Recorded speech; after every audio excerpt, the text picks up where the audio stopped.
এখনো দেখা যাচ্ছে নারীরা পিঙ্ক কালারের বাসে উঠতে ভয় পাচ্ছে, ঠেলাঠেলি করে পুরুষদের সঙ্গে পুরুষ বাসে উঠছে। আবার অনেক নারী ঠিকভাবে চালাতে পারছে না, তাদেরকে সাহায্য নিতে হচ্ছে। আমি নিজেও গাড়ি চালিয়েছি, আমার গাড়িও ড্রাইভ করি সেই 2018-19 থেকে। তার মানে মোটামুটি 50-60 হাজার কিলো আমার নিজেরও ড্রাইভ করা আছে, কারণ আমাদের তো লং ড্রাইভেই থাকা লাগে বেশিরভাগ সময়। বিশেষ করে রাত্রে ড্রাইভার অনেক সময় দেখা যায় ঘুমিয়ে যায় বা চোখে ঝিমুনি ভাব থাকে, এ সময় নিজেকে ড্রাইভ করতে হয়। কিন্তু আমাকে এত ড্রাইভ করার পরও, লাইসেন্স থাকার পরও আমাকে যদি বাস চালাতে দেওয়া হয় আমি সাহস করব না। আর ঢাকার বাস তো মাশাআল্লাহ, ডাইনে কাটলে বামে যায়, বামে কাটলে ডাইনে যায়। তো এগুলো আসলে নারীদের জন্য আমার মনে হয় এক্সট্রা একটা চাপ। পিঙ্ক কালার নামে না, মানে পিঙ্ক কালার দিয়ে এটা বানানো হয়েছে, পুরুষদের বাসে মনে হয় রং করে দিয়েছে আর কি। যাই হোক, ইসলামে সাধারণভাবে নারীদেরকে কঠোর কাজে ইসলাম দায়িত্ব দেয় না। সাধারণভাবে রাষ্ট্র পরিচালনার দায়িত্ব নারীদেরকে দেয় নাই। কেন? কারণ কঠোর কাজ। নবুয়তের দায়িত্ব নারীদেরকে দেয় নাই। কেন? কঠোর কাজ। এগুলো নারীদের প্রতি ঘৃণা থেকে করে নাই এমন না, ইসলাম চেয়েছে নারীদের জন্য সহজ থাকুক। এজন্য একজন নারীর অর্থায়ন, ভরণ পোষণ কখনো তার নিজের কাঁধে আসে না, সবসময় কোনো না কোনো পুরুষের কাঁধে আসে। বাপ থাকলে বাপের উপর, না থাকলে ভাইদের উপর, তাও না থাকলে বিয়ে হয়ে গেলে স্বামীর উপর, স্বামী না থাকলে সন্তানের উপর, কেউ যদি না থাকে রাষ্ট্রের উপর। রাষ্ট্র বাধ্য বাইতুল মাল থেকে নারীর ভরণ পোষণ দিবে। ইসলাম কখনো নারীর খরচও নারীর কাঁধে চাপায় না, সবসময় পুরুষের কাঁধে চাপায়। আল্লাহ কোরআনে বলেছেন, আর রিজালু কাওয়ামুনা আলান নিসা। এরপরও যদি নারীরা কখনো কাজ করতে চায়, সুযোগ আছে, কিন্তু সেটা অবশ্যই পর্দার সঙ্গে, শালীনতার সঙ্গে হওয়া উচিত। যেমন অতীত যুগেও হয়েছে, নারীরা বিভিন্ন ক্ষেত্রে বিভিন্ন অবদান রেখেছে। কেউ হাতের কাজ করত, সেলাই করত, বিভিন্ন কাজ করত, যার দ্বারা দেশ ও জনগণ উপকৃত হতো। তো বাস চালানো, পাথর ভাঙা, দিনমজুরি করা, কোদাল দিয়া মাটি কাটা, এই কাজগুলো যদি নারীদেরকে দেওয়া হয় পুরুষের জন্য চাপ কমবে, সন্দেহ নাই। কিন্তু এর দ্বারা আসলে নারীদের কতটা অনুগ্রহ হয় আল্লাহ ভালো জানে।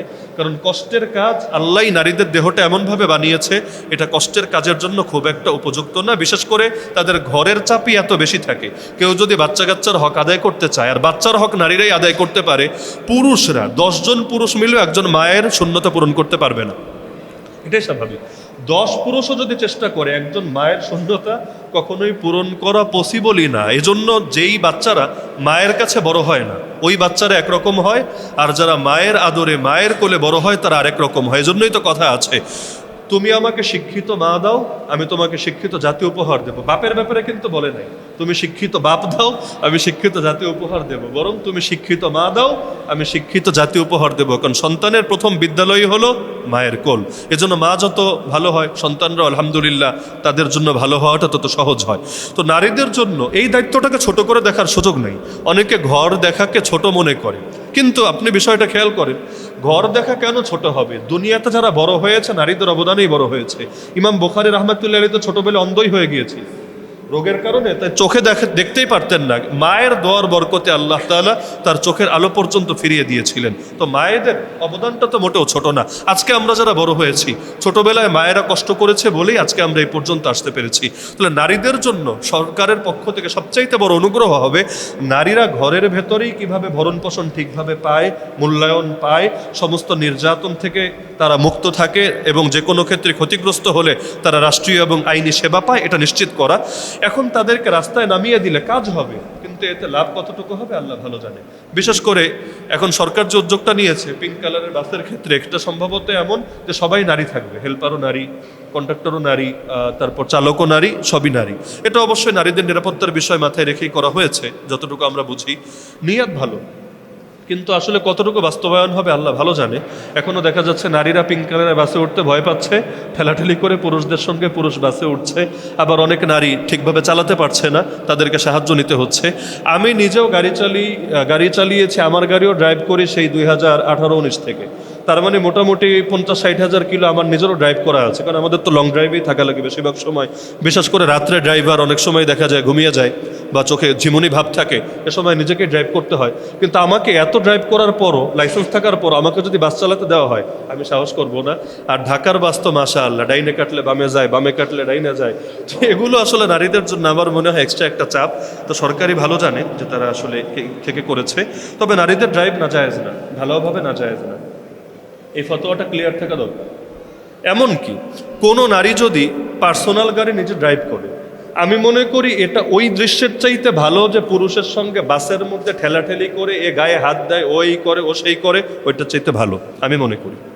যদিও দুইটার কোনোটাই বেশি সুন্দর না, সবচাইতে সুন্দর এটাই কোনো পুরুষ তাকে, তার মাহরাম পুরুষ তাকে পৌঁছে দিচ্ছে, এটাই সর্বোত্তম এবং এটাই হওয়া উচিত।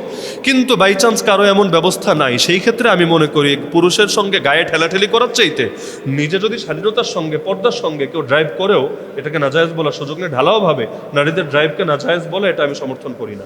শর্ত সাপেক্ষে এটা বৈধও হতে পারে, বিশেষ শর্ত সাপেক্ষে অবৈধও হতে পারে।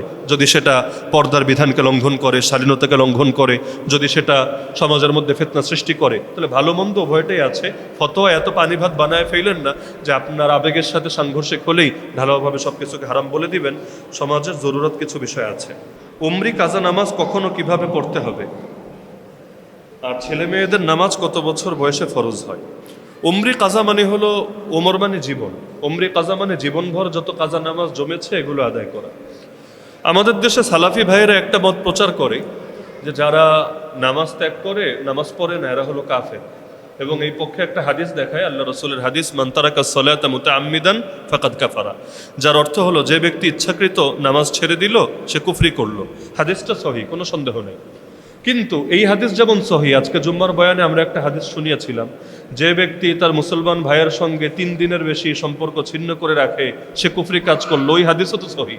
কিন্তু এই ফতোয়া তো কেউ দেয় না যে 3 দিনের বেশি রাগ করে থাকলে, সম্পর্ক ছিন্ন করে থাকলে আসলেই সে কাফের হয়ে যাবে। বরং বোঝে কাজটা কুফরি কাজ বা কাফেরদের মতো কাজ করা উচিত না, কিন্তু কেউ যদি করে, কাজ ভালো করে নাই কিন্তু তাই বলে তার বেঈমান বলা যাবে না, কাফের বলা যাবে না, মুরতাদ বলা যাবে না, সে মুসলমান কিন্তু সে একটা পাপ করেছে এবং নবীজির নির্দেশ লঙ্ঘন করেছে। একইভাবে যারা নামাজকে ফরজ মনে করে কিন্তু অলসতা বশত, গাফলতি কারণে নামাজ পড়ে না, অধিকাংশ ইমামের মতেই তাদেরকে কাফের বলা হয় না, বরঞ্চ তাদের এই কাজটা কাফেরদের মতো কাজ, ভয়ঙ্কর কবিরা গুনাহের কাজ, এমনকি এটাও তার জাহান্নামে যাওয়ার জন্য যথেষ্ট হতে পারে। কিন্তু সে যদি নামাজকে বিশ্বাস করে ফরজ হিসাবে, তাহলে তাকে কাফের বলা যায় না। তো এখন সালাফি ভাইয়েরা যেহেতু মনে করে নামাজ ইচ্ছাকৃত না পড়লে কাফের, এজন্য তাদের কাছে উমরি কাজা বলতে কিছু নাই। কেন? কারণ যে মনে করেন 10 বছর, বিগত 10 বছর নামাজ পড়ে নেই, তো 10 বছর কাফেরই ছিল, তো কাফের থেকে এখন নামাজ পড়া শুরু করেছে, সে নতুন মুসলমান হয়েছে। তো কাফেরের দিনে কি পড়লো কি পড়লো না এটা তো আর দেখার বিষয় না, সে তো নও মুসলিম, এখন থেকে পড়লেই হবে। এজন্য তারা বলে যে পুরনো নামাজ কাজা করা লাগবে না, কারণ তুমি তো কাফেরই ছিলা, কাফেরের টাইমে আর কিসের কাজা। কিন্তু জটিলতা হলো, এভাবে বললে তাকে কাজা থেকে হয়তো বাঁচাতে পারবেন, কিন্তু তার এই কয়দিনে যে বউয়ের সঙ্গে মেলামেশা করেছে, বাচ্চা কাচ্চা যে হয়েছে, আরো বহুত কিছু যে হয়েছে, এগুলোর কি করবেন? কাফেরের দিনে যা করেছে, যদি এমন হয় বউ নামাজি স্বামী বেনামাজি, তাহলে মেলামেশাও তো এতদিন জিনা হয়েছে, বাচ্চা কাচ্চা হলে বাচ্চা কাচ্চাও তো যার সন্তান হয়েছে। তাহলে নামাজ থেকে বাঁচাতে গিয়ে তার যে পরিবারই শেষ করে দিলেন, তাকে যে আরো হুমকির মুখে ফেলে দিলেন, এটাও তো খেয়াল রাখতে হবে। এজন্য মনে রাখবেন, 1 ওয়াক্ত নামাজ ছুটে গেলে এটা যেমন কাজা করতে হয়, 5 ওয়াক্ত নামাজ ছুটে গেলে যেমন কাজা করতে হয়, 50 ওয়াক্ত, 100 ওয়াক্ত, 5000 ওয়াক্ত যদি হয়, সংখ্যা বাড়লেও আপনাকে কাজা করতে হবে। ঋণ, কারো থেকে 10 টাকা ঋণ নিলেও পে করতে হয়, আর 1 কোটি টাকা ঋণ নিলেও পে করতে হয়। যদিও বাংলাদেশের নেতা হলে আবার করা লাগে না, ঋণ খেলাপি করে করেও, সিস্টেম করে করে দেশে এমপি মন্ত্রীও হওয়া যায়, কিন্তু নিয়ম তো এটাই, 10 টাকা নিলেও দিতে হয়, আর 10 কোটি টাকা নিলেও দিতে হয়। একইভাবে নামাজ 2 ওয়াক্ত কাজা করলেও কাজা করতে হবে, আর যদি আপনি 5000 ওয়াক্ত হয়ে যায় তবুও ধীরে ধীরে ধীরে কাজা করতে হবে। এখন বলবেন মনে তো নাই কোন দিনেরটা কবে কাজা হয়েছে না হয়েছে। সহজ জবাব, যখনই নামাজ পড়বেন নিয়াত করবেন যে আমার জিম্মায় যেই কয় ওয়াক্ত বাকি আছে এর মধ্যে আমি প্রথমটা আদায় করছি। এখন বলবেন দ্বিতীয় দিন কি করবো? হ্যাঁ, দ্বিতীয় দিনও প্রথম, তৃতীয় দিনও প্রথম, কারণ ভান্ডার কমার পরেও আপনার একটা না একটা তো প্রথম থাকবে। যেমন ধরেন আমি আজকে নিয়াত করলাম, আমি আমার জীবনে যত জোহর কাজা আছে এর মধ্যে প্রথমটা আমি আজকে আদায় করলাম, আবার পরের দিন নিয়াত করলাম যতগুলো কাজা আছে প্রথমটা আদায় করলাম, সমস্যা নাই। এটা যেই তারিখেরই হোক, যেই মাসেরই হোক, আমার ধীরে ধীরে কমতে থাকবে ইনশাআল্লাহ। এজন্য যাদের জিম্মাদারিতে কাজা নামাজ আছে, আমি বলবো নফল পড়ার চাইতে আপনাদের কাজা আদায় করা বেশি উত্তম। নফল নামাজ পড়ার চাইতেও কাজাগুলো কমানো আপনাদের জন্য বেশি উত্তম, কারণ কাজাটা তো ফরজ আর নফল তো নফল। এখন পরনে নাই লুঙ্গি, আপনি আছেন পাগড়ি নিয়ে চিন্তায়, পাগড়ি পরে পরবেন, আগে লুঙ্গি ঠিক করেন, লুঙ্গির ব্যবস্থা করেন। এজন্য যাদের জিম্মাদারিতে কাজা আছে আপনারা নফলের চাইতেও কি করবেন? কাজা পড়বেন, ডেইলি একটু একটু কমানোর চেষ্টা করেন, 5 ওয়াক্ত, 10 ওয়াক্ত, 20 ওয়াক্ত, যখন যতটুকু টাইম পান। আর নামাজ ফরজ হয় মৌলিকভাবে যখন মানুষ বালেগ হয়, প্রাপ্তবয়স্ক হয়। প্রাপ্তবয়স্ক মানুষ সবাই এক বয়সে হয় না, কোনো ছেলে 12 বছরেও হতে পারে, কেউ 13 বছরেও হতে পারে, মেয়েদের ক্ষেত্রে একই কথা। কারো যদি বালেগ হওয়ার কোন আলামত প্রকাশিত না হয়, ছেলে হোক বা মেয়ে, মেয়েদের যেমন মাসিক হওয়া, ছেলেদের যেমন স্বপ্নদোষ হওয়া, অথবা আরও যা কিছু আলামত আছে, কিছুই হয় নাই, তার কোনো আলামতই নেই, তাহলে সর্বশেষ সীমা হলো 15 বছর। 15 বছরে বালেগ হবে এটাই ফতোয়া না, বরঞ্চ অন্য কিছু যদি না পাওয়া যায় তাহলে শেষ সীমা হলো 15 বছর। 15 বছর হলে তাকে অবশ্যই প্রাপ্তবয়স্ক বিবেচনা করা হবে ইসলামের দৃষ্টিতে। রাষ্ট্র আবার ভিন্নমত পোষণ করে এখানে। রাষ্ট্র বলবে মেয়ে হলে 18 বছরের আগে তুমি নাবালেগ, 17 বছর 11 মাস 30 দিন হয়েছে, এখন 31 নম্বর দিন হয় নাই, এখনো তুমি নাবালেগ, রাত 12টা ক্রস করে যেই মাত্র 18তে পড়বে সঙ্গে সঙ্গে তুমি বালেগ। এটা রাষ্ট্রের সীমা, কিন্তু ইসলামের সীমা হলো আলামত প্রকাশিত হওয়ার সঙ্গে। কেউ 12 বছরেও হতে পারে, 13 বছরেও হতে পারে, আর একান্ত কিছু যদি না পাওয়া যায় তাহলে সে বালেগ হবে যখন তার বয়স 15 হবে।